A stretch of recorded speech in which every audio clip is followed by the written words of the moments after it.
Local broadcast of Arkansas Week is made possible in part by the award-winning Arkansas Democrat-Gazette, Arkansas's largest major newspaper, bringing you local, national, and international news since 1819.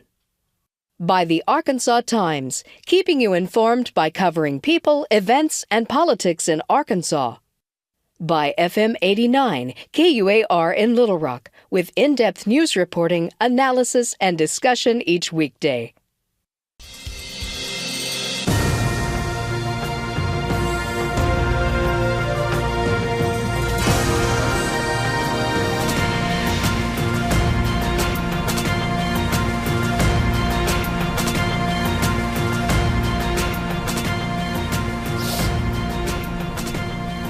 Hello again, everyone. Thanks for joining us for a special edition of Arkansas Week. Odd-numbered years in August during the congressional recess, we like to sit down and spend a half hour with our members of Congress. The gentleman who sits for the 1st District, Representative Rick Crawford, joins us now. Congressman, thanks very much for your time. Good to be here. Good to see you. The session just ended, or the 8 months which are drawing to a close, first 8 months of this Congress, may be remembered less for what it got done than what is undone. Mm-hmm. Fair? I think probably top line that's probably fair. Everybody expected that we would get Obamacare repealed and replaced, and everybody wants to see tax reform. But I would say that the calendar still says 2017. But another thing I think we need to talk about is generally speaking, we talk about the first 100 days of administration as sort of a bellwether, see what's going to happen. I don't know that most people realize that there were 103 bills passed in the first 100 days, and a lot of the regulatory reform that we saw took place in the first 100 days. So 103 bills, of that 103 bills that were passed, there were 30 that were signed into law. So that's a fairly aggressive legislative schedule. Now, it's not going to make the highlight reel because what we were promised and so far haven't been able to deliver on just yet is repeal and replace of the Affordable Care Act. And so that's still in the offing. I think that there's still an opportunity to see that work. But, it's a very diverse group of folks that we're working with. And so far we haven't coalesced around a single idea. Entirely too diverse, says your colleague. Well, not too diverse, but profoundly diverse, yeah, according to your friend and colleague from Arkansas, Mr. Womack. Yeah, here's what I would say about the Republican conference in Washington, that there is enough diversity of thought there and otherwise that you could probably have 5 different parties within the GOP. And what you see most notably are probably the Tuesday group, which is the centrist, a little more what we might consider a little more to the left, and then you have most notably the Freedom Caucus, a little more to the right. You have the Western states that have a different perspective because of the fact that so much of that land out west is owned by the federal government, so they're consequently going to have a different perspective than some of us, for example, in farm state like Arkansas, who have a different perspective as well. And so, you could see 3, 4, even 5 different camps within the Republican Party. That's very difficult to find consensus many times, particularly on a big item like health care. Well, let's go back to health care for a second. Repeal and replace. Is there any air left in that balloon? I think there is. There's a couple things taking place. In fact, I've been reading even over the last 2-3 days about what the Senate has cooking over there, and so we were a little bit disappointed in what transpired as we left for the August break, and the Senate stayed in session for a week. Beyond that, and of course that didn't pan out as we had hoped. Ideally, what we wanted, nothing's perfect, and I don't think we should allow the perfect to be the enemy of the good.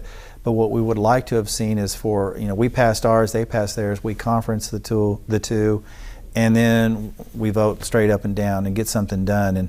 And that's the Schoolhouse Rock version, and that's kind of what people expect. It didn't pan out, so we're going to have to go back to the drawing board, but I think we can and we should. Well, even Mr. Cotton from Arkansas says the bill that the House sent to the Senate, his phrase, DOA, dead on arrival. Well, yeah, that's unfortunate. Look, we kind of all want to be on the same team here, and so it certainly wasn't perfect. And here's the other thing that probably most people don't recognize is that for us to be able to even be considered with our bill in the Senate, we had to essentially follow the Senate rules. That means for it to not be rejected under reconciliation, there were a number of boxes we had to check just to pass muster and make that a bill that could be considered under reconciliation, because we don't have the latitude under that rule that the Senate does. So it had to arrive in a package that was appropriate and met the test for reconciliation. So it was far from perfect, but could have been adjusted and should have been adjusted to make it better in the Senate. Many surveys now indicate that the affordable elements, anyway, of the Affordable Care Act are steadily more popular across the country. You had Republican governors, including your own brother Republican, Governor Hutchinson here in Arkansas, profoundly desirous of continuing parts of the Affordable Care Act. Now, how are you going to work around that? You know, in the broader scheme here, the governor is... Could I add to that question, Sure. Rick, or Congressman, if I might? Does it appear to you that the Affordable Care Act, by and large, is in fact a new entitlement and is rooted into the American political fabric? I think that it's widely viewed to be, has become that. And that's the difficulty that we face here. And then from the governor's perspective, this is almost like a superintendent of a school or the administrator of a hospital. Ultimately, what they have to do is be able to go to their board and show that they're cash flowing, that they're doing the right thing and affecting the bottom line. And so when you've got the budget challenges that have faced states, not just Arkansas, but states across the country, all of them have their budget challenges, some more than others. These are considerations, the fiscal considerations to ultimately cash flow and do it in a responsible way. And so when they look at that, infusion of revenue from the federal, they don't want to lose that. But my colleagues back in I guess it was 2012, we were very wary of this for a variety of reasons, but primarily because the Affordable Care Act, it was implemented with some incentives, and those incentives were a 90% match. And so we know that the Obama administration was invested in that, and they did everything they could to leverage votes to try and get that across the finish line. So the Medicaid expansion under the Obama administration, a 90% match, that sounds great.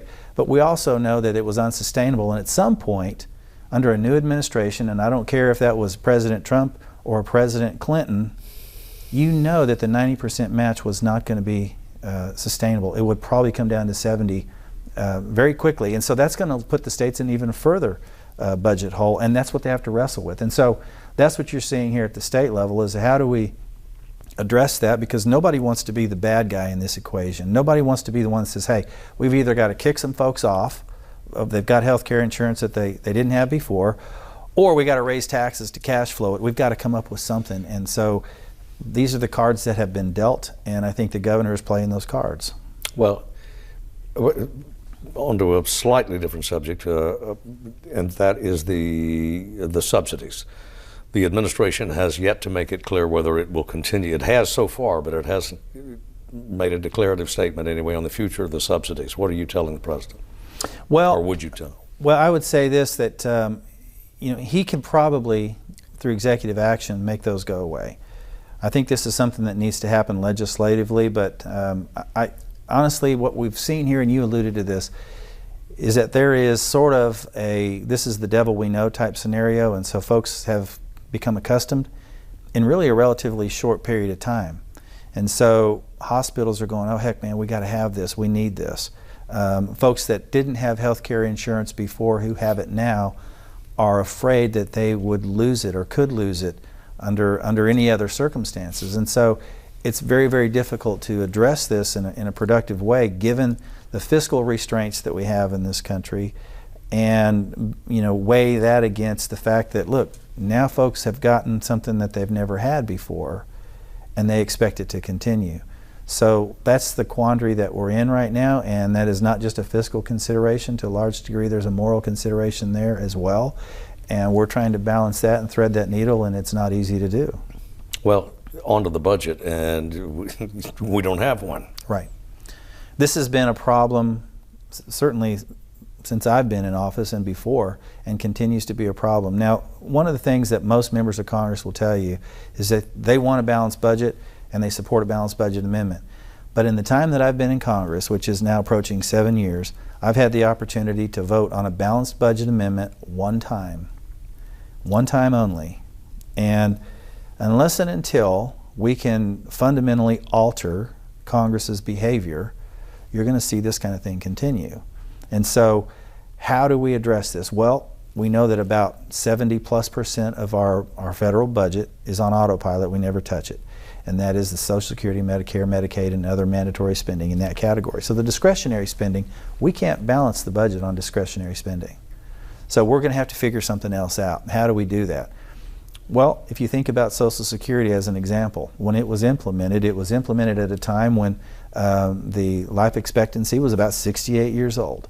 It was designed to support people in retirement 3, 4, 5 years. We had about a 12-to-1 funding ratio, 12 workers to 1 retiree.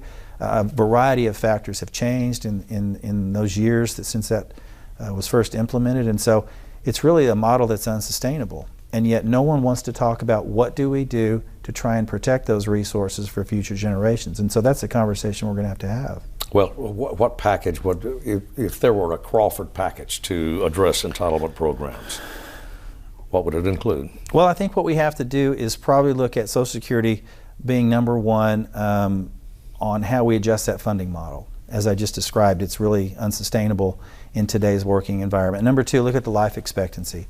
As a result of research and development and healthcare and all those things that have made quality of life better and improved people's health, we're living longer.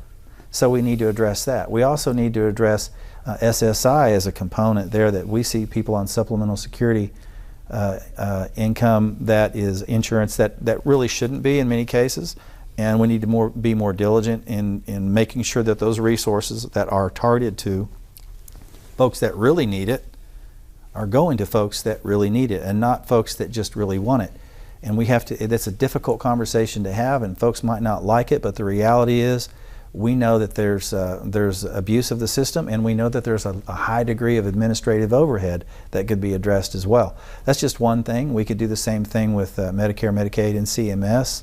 And really try to drive those benefits to folks that really need it. We've already done this with things like nutrition programs. I think the Ag Committee in the House has done a wonderful job, and of course our partners in the Senate through the Farm Bill, we targeted somewhere in the neighborhood of $10 billion savings. No, it was $23 billion, and we arrived at about $100 billion in savings. Far exceeded what we had hoped for, just through the administrative costs and streamlining those programs to do a better job of actually delivering value not only to the beneficiary but to the taxpayer who funds it. You need to address Social Security. You say, how would you do it? Would you raise the benefits age? Would you graduate or raise the income threshold? Well, I think first and foremost what we're looking at, as I mentioned before, is that people are living longer and they're working longer. So I think it's probably reasonable to think that somebody that is 40 years old today, 45 years old today, they've still got 20 plus years of very productive, high level income ahead of them. They spent 20 some years building up this resume and their career, and now they can really work into higher paying jobs and so on. But allow them to work a little longer. And so 65, maybe you could raise that to 68, maybe you could raise it to 70. There's a lot of things that could be done, and I think we need to consider that and first and foremost, before we start talking about how much more we pay into it, let's see if we can make an impact in allowing people to stay in the workforce longer. Because like I said, our health statistics are considerably better today than they were back in the 30s. So 68, 69, 70 is not, as a retirement age, is not full retirement age anyway, is not unreasonable in your view? No, I don't think so.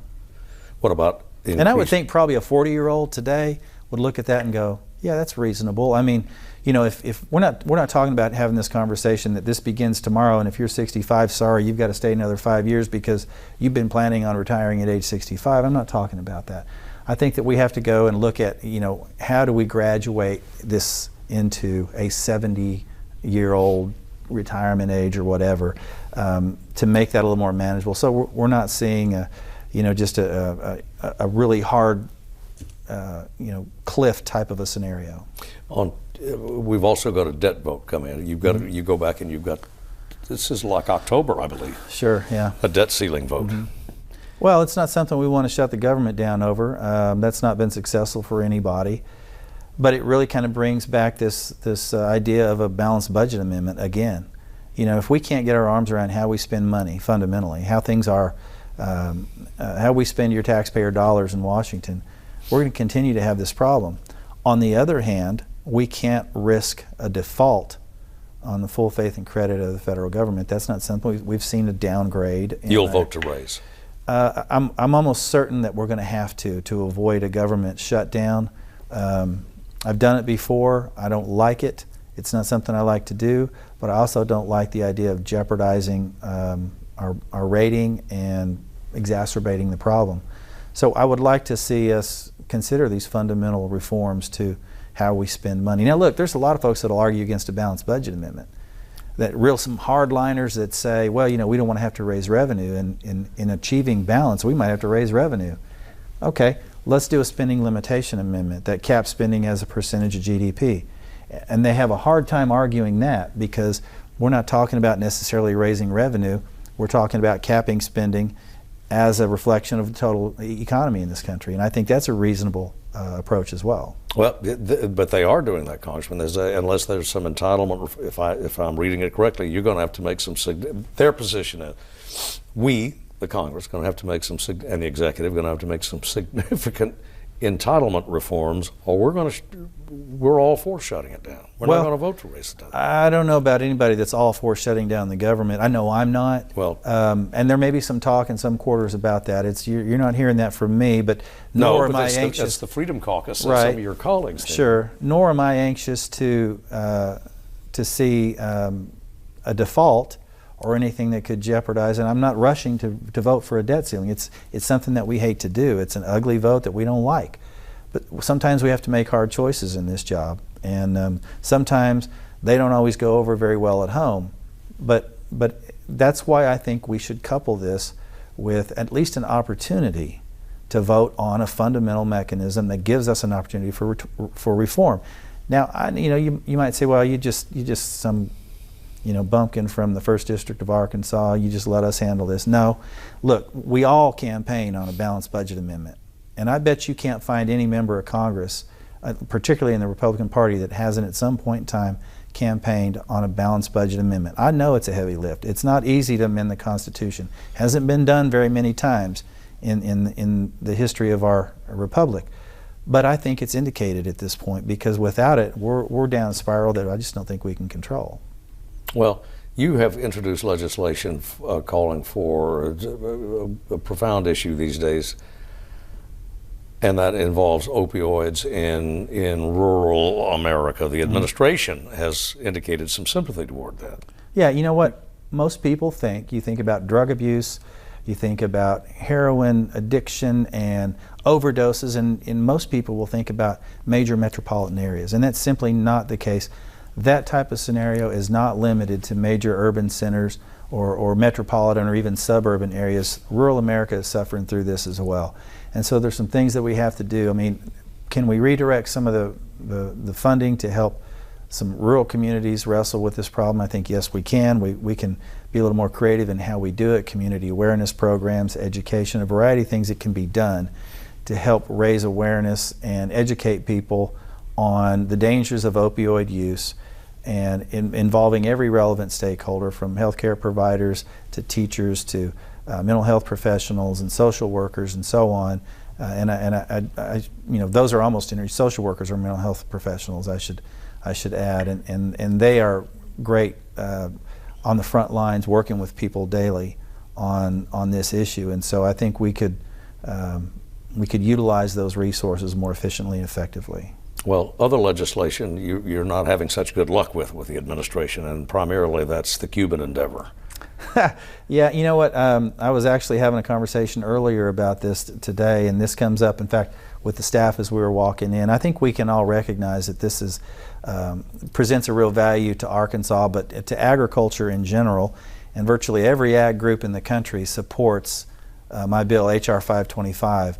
This is a big win for rural America. As I mentioned, rural America could use a shot in the arm economically right now with historic farm income declines. We're down below 40% now over the last 2 or 3 years. We need market access. What we see in Washington is, with the Cuba doctrine, Trump's Cuba doctrine, he left one lane open, and that is agriculture. And so we've been interacting with the Legislative Affairs Office at the White House. I think they like this bill. I think that with a little help, the President would see this as a big win for rural America, and I think we can get it across the finish line. But there are still some members that view this through the lens of the Cold War, and we've progressed well beyond that, and we've been doing this for 50 plus years, and nothing has changed, so why don't we try something differently? Well, the primary lens for some of them would appear, Congressman, to be the Electoral College and the impact of the Cuban expat community down in the Miami area. And that's the real stumbling block for a lot of members. Well, it could be, but if you look at the polling data that we've seen, and I've been on panels down in South Florida and interact with folks in the Cuban American community in South Florida, this tests about 60%. So you're not getting the accurate information because there are a whole lot of folks that don't want you to get the accurate information across the country. But what we've done is we've allowed 2 or 3 members of Congress to dictate U.S.-Cuba policy, and the other 49 states are not being brought to the table. And so what we'd like to see is at least those of us out in the 49 states outside of Florida to at least have a voice in this. And while I don't necessarily agree with President Trump's wholesale retreat from the Obama doctrine, I also didn't agree with the way Obama approached it. But he did leave ag open for us, and I think that's an important thing to note because economically we need a presence in Cuba, and that would tee up our long-term strategic interests in Cuba, which are very important. Letters of credit done. Yeah, and that's basically what we're asking for, is to allow for credit transactions. Currently under statute that dates back to about 2002, we can sell goods in Cuba. We just can't do it on credit, and we'd like to see that change. The administration is disappointed, has been at odds with you anyway, on some other clean line energy, for example, some other public works projects. Are you satisfied with this administration after 8 months? You know, look, we're not always going to agree on everything, and so one of the things that I tell folks that I interact with in my district who elected me to do this job is that I was elected to represent them, to support and defend the Constitution. I wasn't elected to go along and be a rubber stamp for any administration. I'm doing my best to reflect the wishes of my constituents. Sometimes that's going to be different than what the administration wants to do. The Cuba trade issue, for example, is one of them. There have been a couple others. But when the President's, what I believe he's right, I'm going to support him. When I believe he's wrong, I'm going to oppose him. But I'm going to do it discreetly and respectfully and move on to the next issue. I'm not trying to get my name in the paper. I'm not trying to get on Fox News and tell everything I know about the President, and there's enough of that going on. I want to get the work done. And you know, as I mentioned before, you know, we haven't seen a lot of highlight reels in this Congress, but we have seen a lot of small ball. We've made some advances on regulatory initiatives that have helped folks at home across the country. And that's going to have to continue. We're going to have to continue to do the things. And if we can win playing small ball, then let's do that. But I'm not going to position myself to be a thorn in the side of the President, because I think that does a disservice to my district. Nor will I position myself to be a parrot and just, you know, blindly follow wherever he leads. Because sometimes I may believe that he's leading us in the wrong direction. Cuba is one of those, but I disagreed with him respectfully, and will continue to do that. Give him a letter grade, if you would, Congressman, after 8 months. Well, you know what? I would hesitate to. I give him a pass-fail, and I would give him a pass so far. I'm not going to go, you know, A, B, C, or D. But there are some things I'd like to see him do differently. There's some things that, and I'll tell you this, I think missed some great opportunities for rural America. Rural America was critical in electing President Trump, and I think that there should be a lot more attention paid to these issues. As you mentioned, the opioid issue is one of them. Expanding market access for agricultural commodities is another. And I will say that I greatly approve of his selection of our Ag Secretary. Sonny Perdue is absolutely the right man for the job, and he's, I think, doing a fantastic job. And there's an awful lot of similarities in Georgia and Arkansas, and it's very easy to work with Secretary Perdue.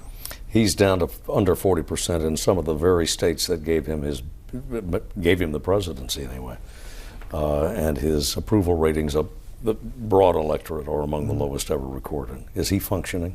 Yeah, he's this functioning. White House functioning? It is. I think here's where I think that we run into problems, and that is that this is a businessman. He's an executive, and he expects things to be done a certain way under his business umbrella.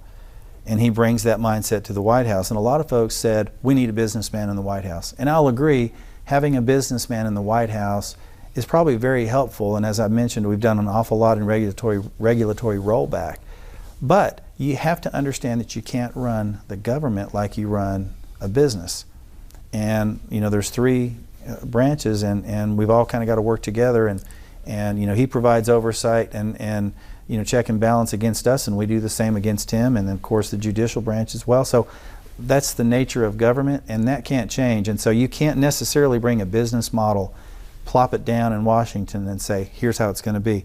So I think what you're seeing is a struggle there and some growing pains and learning how legislation affects the governing process. Got to leave it there. We're out of time. Congressman, thanks very much for being with us. Thank you.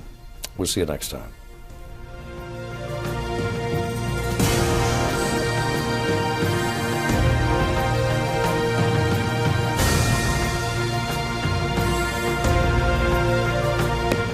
Local broadcast of Arkansas Week is made possible in part by the award-winning Arkansas Democrat-Gazette, Arkansas's largest major newspaper, bringing you local, national, and international news since 1819.